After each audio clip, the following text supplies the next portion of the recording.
So, 이일행 we'll talk about the problems in section 14.5 triple integrals. 네, 14.5절은 삼중적분에 관한 것들인데요. 우선 1번부터 3번까지는 단순히 이제 삼중적분을 할 수 있는지를 묻는 문제이기 때문에 손으로 풀었을 때는 그냥 하면 되고, 이제 코드를 이용하면 이런 문제들은 손쉽게 풀 수 있습니다. 그래서 인테그랄을 이렇게 3번 사용해서 풀 수 있는 문제들이죠.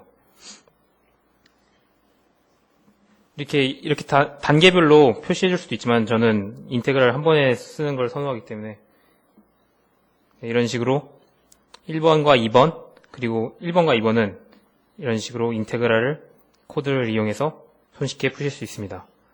이제 3번, 4번은 이제 범위가 따로, 도메인이 따로 주어지는 것이기 때문에 이 도메인을 역시 도메인을 어떻게 여기에 적을 수 있는가만 고민하면 되기 때문에 그것만 안다면 이제 똑같이 위의 문제와 똑같이 인테그랄을 이용해서 손쉽게 이 값을 구할 수 있습니다. 4번 역시 이 범위를 어떻게 설정하는가가 중요하기 때문에 말 그대로 여기 Z가 0에서 2면은 Z, Y, X 순으로 제가 적분을 한다고 생각했으면은 이제 순서대로 Z 범위, Y 범위, X 범위를 적어주고 그거대로 적분을 해주시면 됩니다. 그리고 적분 모르시는 분들 혹시 있을까봐 적분할 때는 그 적분 대상을 여기 적으시고 그 다음에 적분할 변수와 그 다음 범위를 적으시면 됩니다. 이게 가로를 묶어도 되고 그냥 가로 없이 쓰셔도 돼요.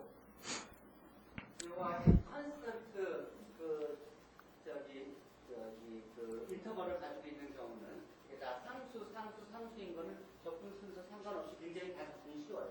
그래서 저기 상수와 변수가 섞여 있으면 순서를 잘 생각해서 해야 돼요. 그렇죠? 근데 5번 같은 경우는 이제 이게 문장으로 이렇게 범위를 자기가 직접 생각해야 되는 경우인데요. 저 같은 경우는 이제 이 범위가 어떻게 될지 궁금해서 그림으로 일단 우선 그린 뒤 이게 지금 여기 이게 Z는 X면이고 이게 Z는 0면이고 이 부분이 Y제곱은 4-2X의 그래프입니다. 그래서 이 세 면으로 둘러싸인 부분에 대해서 이 적분을 하는 것인데 이 적분은 이제 결국 부피를 구하는 적분이거든요. 그래서 이 적분을 이제 범위가 어딘지만 알게 되면 이제 이렇게 말 그대로 적분을 해주시면 됩니다.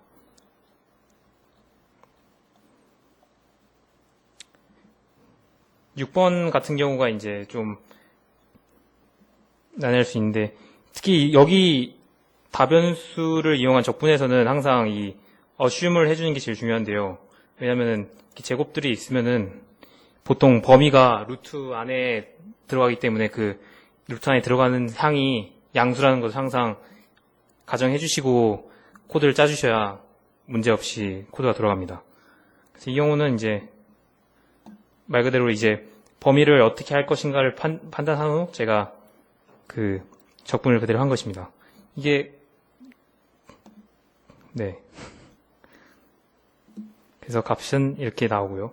그리고 여기 과정에서 이런 보통 이제 원과 관련된 부분은 이게 극좌표로 치환하는 부분이 나오는데요, 항상. 그래서 극좌표까지는 이걸 한 번에 만약에 코드를 쭉 짜시면은 실행이 안 돼요.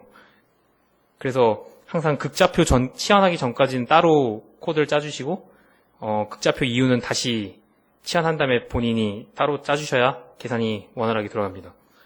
그런 예가 이제 이런 7번이나 8번에서도 나타나는데, 이제 7번은 이제 어디서 이걸 처음에 할 때 문제가 됐냐면은 이걸 그대로 이 제시된 거를 바로 코드를 짜면은 이렇게 바로 원활히 돌아가지가 않아요. 그래서 그 이유가 이 중간에 보면은 이런 부분이 나오거든요. 그 루트 fx 제곱 마이너스 y 제곱을 y에 대해서 적분하는 부분이 나오는데 이 부분은 직접 적분하기보다는 사실 이 식이 원에 대한 그런 원에 대한 방정식이기 때문에, 원에 대한 식이기 때문에, 함수이기 때문에, 이걸 따로, 이게 파이 r 제곱인 거를 알고, 그거를 따로 치환해줘서 푼 후, 쭉 적분을 이어가셔야 중간에 막힌 일이 없습니다. 왜냐하면 그냥 그대로 해버리면은, 그 범위가, 실수인 범위에서 정해져 있지 않다고 뜨면서 계속 오류가 뜨거든요. 그러니까 그런 부분 때문에, 그 치환이나 뭔가 저희 머릿속에서만 이렇게 바로바로 이어지는 그런 거는 컴퓨터가 할 수 없기 때문에 그걸 따로 해준 다음에 그 나머지 계산 부분은 이제 코드를 짜주셔야 계산이 됩니다. 그 7번을 이용한 게 8번이기 때문에 8번 얘가 바로 그런 예들입니다. 8번은 이제 9의 부피와 여기는 이제 원기둥의 부피를 구하는 건데요. 그래서 보시면 아까 말씀드린 대로 그 치환 부분은 항상 따로 해줘야 한다는 그런 말이었습니다. 이제 9번은 이건 단순한 말 그대로 이것도 계산인데요. 이제 이 서페이스와 이 서페이스 사이에 있는 부분의 영역의 부피를 구하는 건데 말 그대로 부피이기 때문에 이 식을 아시고 범위를 어떻게 설정할지만 생각하시면은 손쉽게 맨 처음에 했던 그런 간단한 적분으로 문제가 바뀝니다. 그래서 단순히 적분 문제가 되는 것이죠. 그래서 이렇게 계산이 나옵니다. 그리고 10번은 이제 쭉 같은 계열의 문제이기 때문에 마음 편히 보실 수 있습니다. 10번 같은 경우도 이제 그리고 이렇게 문자가 문제에 주어진 경우는 이렇게 따로 변수를 선언해 주시고 범위를 설정해 주시면 위에서 했던 것과 똑같이 구하실 수 있습니다. 그리고 11번은 제가 이제 보면서 오타를 발견한 문제인데요. 이 문제는 그냥 단순히 이 문제는 저번 이변수에서 보셨다시피 함수의 평균값을 구하는 문제인데요. 그 이변수에서는 그 함수를 적분한 값을 1을 적분한 값 결국 그러니까 에어리어로 나와준 값이었기 때문에 여기서도 이 함수 값을 3중 적분한 값을 그 부피 값으로 나와준 게 그 값의 평균 값이 됩니다. 함수 값에. 그래서 그걸 쭉 수행해 주면은 여기서는 729가 나왔고 부피는 27이 나왔는데 이 마지막 결과 계산이 잘못됐기 때문에 네, 제가 이렇게 수정했습니다. 그 나머지 계산은 코드는 간단합니다. 이런 경우에도 HTML 파일을 고치면서 생긴 문제인데 여기 안에 요즘 여기 써야 되잖아요. 그럼 여기다가 이걸 729 이렇게 써주는 식으로 이렇게 필요한 거 고쳐요. 네. 더블로 내려가는 건데 필요한 커멘트를 달아가면서 이런 식으로 자료를 만들고 그다음에 대부분의 경우는 문제가 있고 답이 있고 또 샘플들이기 때문에 100% 하라는 게 아니라 할 수 있는 것은 하고 증명하라 이런 건 포인트 시리즈를 할 게 아니니까 그런 게 스킵하면 되고 그렇게 해서 대충 문제와 풀이와 답이 있게 하고 문제 풀이 없는 거는 그냥 풀이 없어도 상관없어요. 불필요해서 하는 거니까 그냥 코드만 해서 다 보이는 것만 있어도 상관없고 하는 식으로 해서 만든 다음에 공개하고 자기 이름을 앞에 달고 그 다음 발표할 준비됐습니다 얘기하면 그 채점을 할게요. 계속하세요. 네, 마지막 문제 12번도 결국 같은 개념인데요. 그러니까 적분할 대상을 놓고 이제 그 주어진 범위 내에서 범위를 어떻게 x, y, z에 대해서 잘 쪼개 넣을 것인가이기 때문에 결국 이 도메인을 구하는 것이 가장 중요합니다. 그래서 도메인을 구하면 이렇게 되고 그를 통해 적분을 하게 되면 이렇게 간단히 128이 나오는 것을 확인하실 수 있습니다.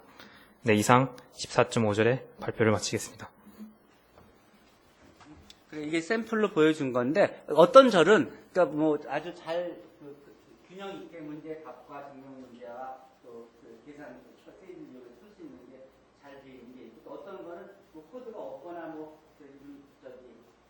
컴퓨터를 풀기가 어려운 그런 절이 있는 것이 있어요. 그러면 와서 얘기해요. 그러면 적절한 대안을 가르쳐 줄게요.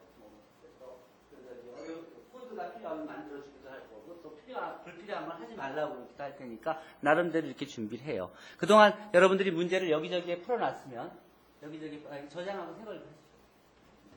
그러니까 자 지금 보았듯이 여러분들이 발표 모델은 다음과 같이 그 제목을 비슷하게 주고 그 절 주고 그리고 이 컨텐츠는 내가 만든 거니까 SGB 해서 만든 거에 여러분들이 그 이름을 자기 이름을 집어넣어주고 그 다음에 거기에 수정한 사람이 있으면 그 뒤에 이름을 계속 붙여주도록 하세요. 그리고 여기에 이 문제들이 어디서 나왔다는 걸 가져오고 그 다음에 제목 주고 이거 다 웹에서 다 여기 있는 데서 카피해오면 되는 거니까. 카피하면 되는 거라고 지난번에 가르쳐 줬으니까 그렇게 만들고 여기 이름들 붙이고 그리고 주소도 문제 가져오고 답 가져오고 코드 집어넣고 해서 여러분들이 여기저기에 문제 쭉 풀어놨을 거 아니에요? 그럼 그것들을 쭉 모아가지고 하나로 만들어서 발표 자료를 만들도록 하세요. 그리고 여기 이런 사이사이에도 뭐 이런 문제를 여러 명이 같이 풀었으면은 같이 푼 코드에는 여기다 뭐 스타를 하고서는 여기 이름을 집어넣든지 해서 그 기록들을 계속 누가 코드를 만들었는지 기록들을 만들어 두세요. 그래서 여러분들이 이름이 여기저기서 보이게 여기저기서 보인 만큼 평가를 하도록 하려고 그럽니다. 자, 마무리하고 궁금한 거 있으면 물어보세요. 평가는 아마 내 기억에 이 PBL 보고서하고 뭐 출석 점수